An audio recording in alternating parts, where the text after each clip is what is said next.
Hello, I'm Brock Stegan, and you're watching MediaPlex News Now, YouTube edition.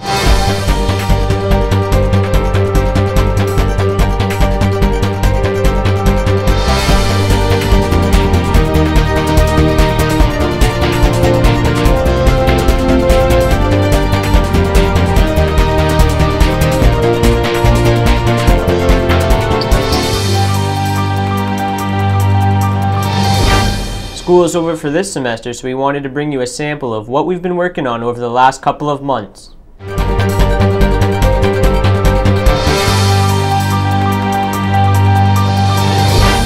It was the final day for the 2010 downtown market.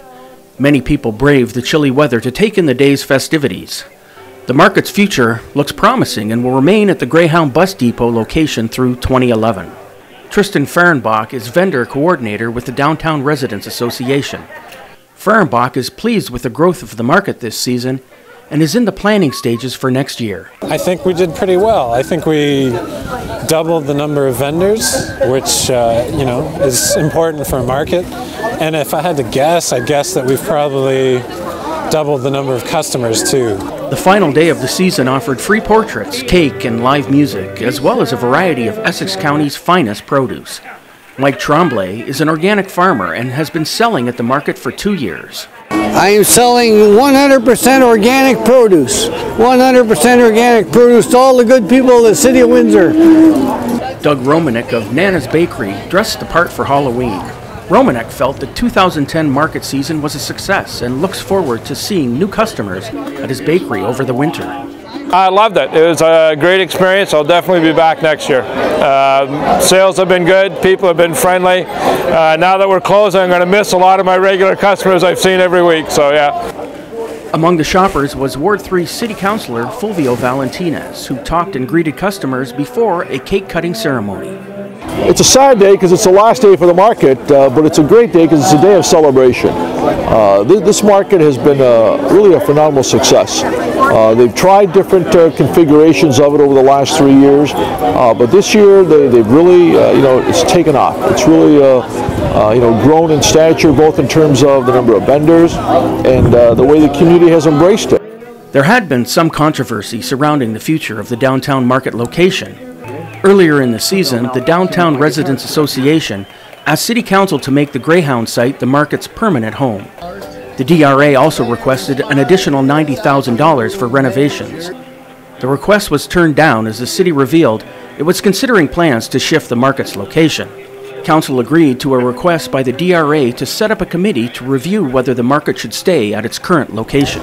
Well, that's going to be the debate. This seems to be, of the 3 locations they've tried, the one that's worked the best. I know there's going to be a committee formed that they're going to look at different sites, but there's a lot of support for this particular location for a number of reasons. In terms of it's centrally located, it's kind of open, accessible from different sides, and at the same time it offers a little bit of protection, and because of the canopy, the building here, it's got some real excellent potential. The committee includes representatives from the DRA, the city, and the Downtown Windsor Business Improvement Association, and is expected to make recommendations to council before the 2011 budget. This is Matt Weingarten reporting for MediaPlex News Now.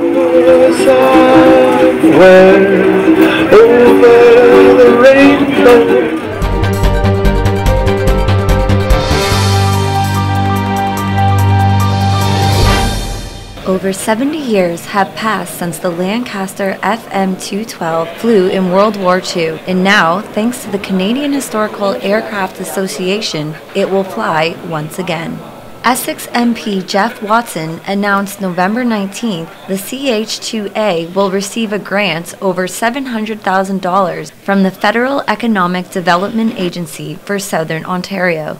Our government understands, of course, the importance of investing in people in order to build a stronger and more competitive Canada. Now today, I am pleased to be here to tell you that once again, our government is investing in a brighter future for Canadians and for our region. That's why I'm pleased to announce, on behalf of the Honourable Gary Goodyear, Minister of State for FedDev Ontario, that our government is investing nearly $720,000 in renovating and refurbishing the museum hangar of the Canadian Historical Aircraft Association through Phase 2 of our Community Adjustment Fund. The money will be used to renovate and refurbish their museum hangar located at Windsor Airport. This includes the restoration of the Lancaster bomber long displayed in Jackson Park. Raj Monsion, the project directors for Lancaster Restoration Project Group, said the project will take 10 to 15 years until the plane becomes airworthy. Hopefully by the year 2013 we're going to have an engine running on that aircraft. Our number 4 engine is almost finished. We have to get it overhauled, and we're going to do an engine run up on the aircraft itself. And I guarantee you that's going to bring a couple tears just to see it going again. Those engines haven't fired up since 1962. So that would be very nice. For MediaPlex News Now, I'm Christy Pierce.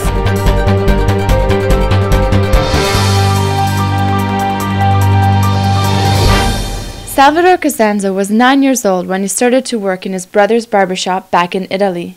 Over a period of 6 years, Sal grew to appreciate hairstyling. With this inspiration behind him, he decided to move to Canada. When he arrived, he was told by hairstylists that he couldn't work for them until he showed them some kind of educational certificate proving that he could cut hair. So, Sal enrolled in George Brown College. Shortly after graduating, Sal was offered a position at General Chemicals in Amherstburg. He took this position because at the time he had a family. It wasn't until 2002, when he retired from General Chemicals, that he found his true calling, working with wood, creating sculptures. There are many people use electric stuff and modern things like that, but I cannot work with that. I gotta have those the old-fashioned hand tools. When Sal started to produce this kind of art, his children were surprised, his wife especially. She never knew her husband could create anything like this. Sal believes it's not because of him that he can sculpt, but because of God. There we go. It's the gift to come out. The talent, so-called. That's what all my friends and people say, I'm very talented. But I guess I have a little gift and passion to, like Michelangelo says, the piece is there, it's got to come out. Sal always knew God had a purpose for him. As he recalled one year in particular when he had to go back to Italy, his brother told him, no, go to the draft, the military, and after you'll have a job. He felt something pulling him back to Canada, and he's thankful he came back, because if he didn't, he would never have been able to do what he is doing now, his passion, sculpting. This is a future piece. I don't know yet what it's going to be, but I like the shape of the wood the way it is. Those pieces aren't finished yet. They will be finished. Sometimes that's the way it works. You wake up in the morning early and you start to work. Then many months or whatever, you don't wake up early and you just become lazy. So you have to be inspired in anything. One piece of Sal's art can cost anywhere between $12,000 to $14,000. Small pieces may be $400 to $600. He hopes to open an art room here in Windsor where he can display his art for others to enjoy. Reporting from MediaPlex News Now, I'm Yolanda Brown. But with the time and patience, which you need a lot if you want to do this, you should be able to accomplish something.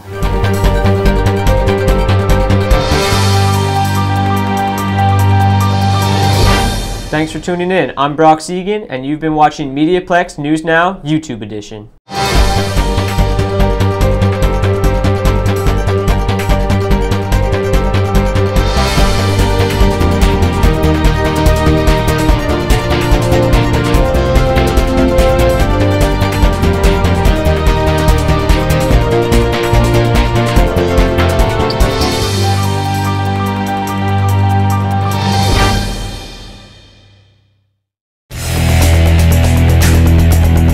MediaPlex News Now is a production of the St. Clair College Journalism Program.